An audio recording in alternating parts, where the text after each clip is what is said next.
लाडकी बहीण योजनेचे कोणतेही निकष बदलण्यात आले नसल्याचं आदिती तटकरेंनी म्हटलं। विरोधकांकडून अफवा पसरवण्याचा प्रयत्न करण्यात येत असल्याचंही आदिती तटकरे यांनी म्हटलं आहे। लाडकी बहीण योजनेचे कोणतेही निकष बदलण्यात आलेले नाही अशी माहिती आदिती तटकरेंनी दिली आहे। विरोधकांकडून अफवा पसरवल्या जात आहेत असे आरोप आदिती तटकरेंनी केलेत। लाडकी बहीण योजनेमध्ये काही निकष वगैरे नाही, असं काही नाहीये, कुठलेही निकष लागणार नाहीत। या संदर्भातली भूमिका जी आहे ते राज्याचे मुख्यमंत्री देवेंद्रजी फडणवीस साहेबांनी स्पष्ट केलेले आहे। त्याच्यामुळे अशा पद्धतीच्या चुकीच्या अफवा पसरवल्या जात आहेत। भविष्यात काय होईल या संदर्भात मी सांगू शकत नाही असंही आदिती तटकरे म्हणाल्या। भविष्यात काय होईल याचा वेग तर मी घेऊ शकत नाही।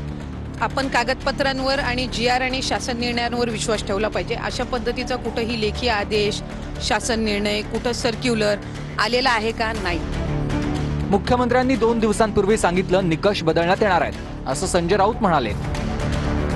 राज्याच्या मुख्यमंत्र्याने सुद्धा 2 दिवसापूर्वी सांगितलं की निकष बदलावे लागतात। निकष न बदलता यासाठी देण्यात आले पैसे 3-3, 4-4 महिन्याची ही 1500 रुपयाला मतं बहिणींची, महिलांची विकत घेण्याचा प्रयत्न झाला।